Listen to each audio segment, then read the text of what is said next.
बहुओं के रवैये से सासू माँ बहुत परेशान थी।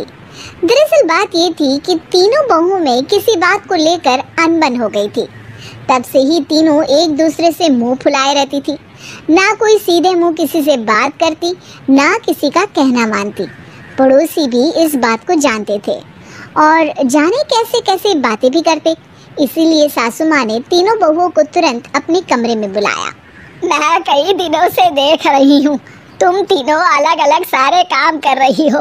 ये सब नहीं चलेगा, तीनों को मिलकर ही काम करना पड़ेगा। सास की बात सुनकर एकदम से बड़ी बहू बोल उठती है। नहीं मम्मी जी, मैं इन दोनों के साथ कुछ नहीं कर सकती। मैं इस घर की बड़ी बहू हूँ, फिर भी ये मेरा कहना बिल्कुल भी नहीं मानती। अरे जेठानी जी, जानबूझकर मुझे डबल काम करवाती है आप। और छोटी मुझसे टेढ़े मुंह ही बात करती है। इन दोनों के बीच हमेशा सैंडविच बन जाती है मेरी, और मैं हमेशा आलू की तरह बीच में मसली जाती हूँ। मम्मी जी, इन दोनों को लगता है कि मैं छोटी हूँ तो इनके पैरों तले दब जाऊंगी, लेकिन नहीं, मेरा भी उतना ही अधिकार है जितना इन दोनों का है। बढ़िया ही दोनों मेरी चुगली करने के लिए, मुझे क्या कम समझ रखा है। तीनों बहू एक दूसरे से बहस करने लगती है और सास दोबारा ये देखकर टेंशन में आ जाती है और सबसे कहती है, चुप हो जाओ, अब से तुम तीनों सारे काम एक साथ करोगी। आंख बंद करके एक दूसरे की बात सुनोगी। तुम तीनों इस बात को गांठ बांध लो, वरना अगली छुट्टियों में तुम्हारा अपना मायके जाना कैंसिल है। सास की बातें सुनकर डर के मारे तीनों हामी भर देती हैं। जी मम्मी जी, मैं समझ गई। हाँ मम्मी जी, जैसा आप कहें, आप जो कहेंगी मैं वही करूंगी। तीनों बहू सास की बात को गांठ बांध लेती है और वादा करती है कि अब से सारे काम वो तीनों एक साथ मिलकर ही करेंगी। ये सब देखकर सास खुश हो जाती है और वहाँ से चली जाती है। नीचे जाकर वो देखती है कि घर में शर्मा जी आए हुए होते हैं। सास जोर से आवाज लगाकर कहती है, अरे बहू, जरा चाय बनाकर तो लाना, शर्मा जी आए हैं। सास की बात सुनकर तीनों बहू तुरंत किचन की ओर भागती है और चाय बनाना शुरू कर देती है।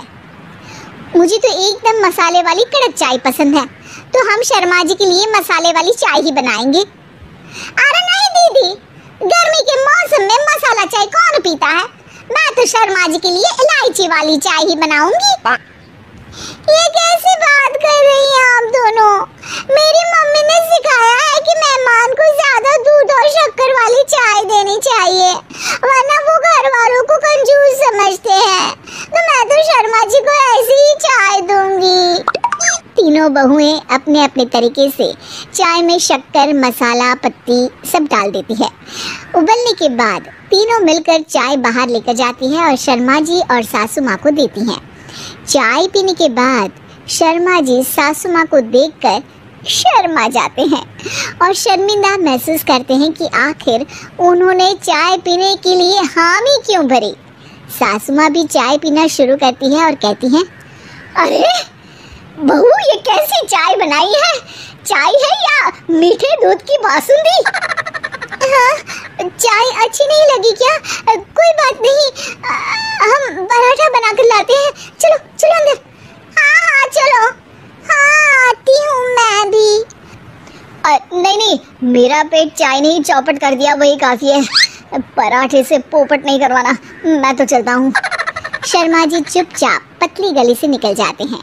अगले दिन सास बहुओं से कहती है, अरे बहू, जाओ जाके ऊपर के गेस्ट हाउस की सफाई कर दो।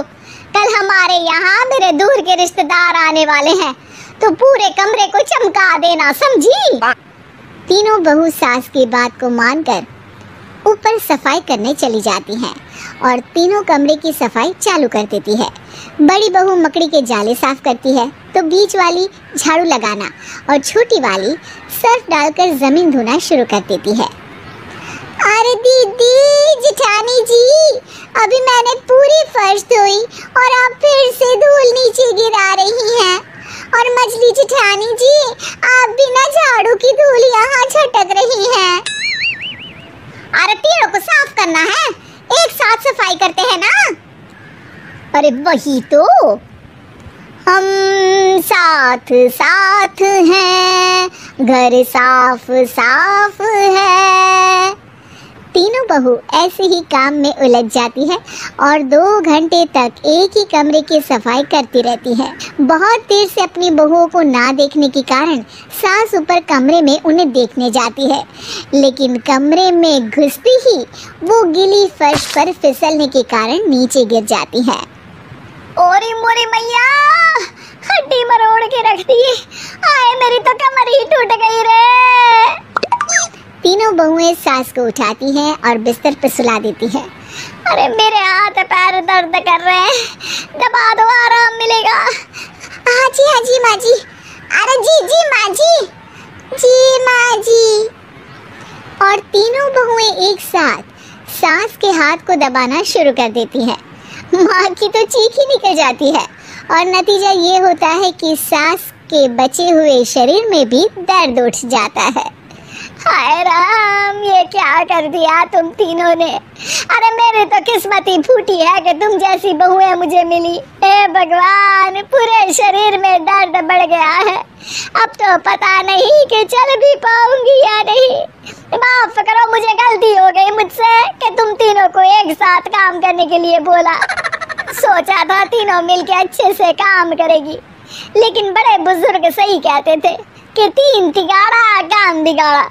तुम लोगों ने ये बात ना आज साबित करके दिखा दी। तुम तीनों को तो समझाना यानी मानो भैंस के आगे बीन बजाना है। तुम्हें अकेले अकेले काम करना है ना, तो अब से तुम अकेले ही अपना अपना काम करो। तीनों बहुएं वहां से जाने लगती है। अरे कहाँ जा रही हो? आप ही ने तो कहा कि अपना अपना काम करो, तो मुझे मुल्तानी मिट्टी लगानी है। अरे मुझे भी तो नेल पॉलिश लगानी है। मुझे ना मेहंदी लगानी है। सास अपना सर पीट लेती है और कहती है, अरे मुझे भी लगाना है कुछ। क्या माँ जी? क्या माँ जी? क्या माँ जी? तुम्हारे घर वालों को फोन तुम्हारी हरकतें बताने के लिए।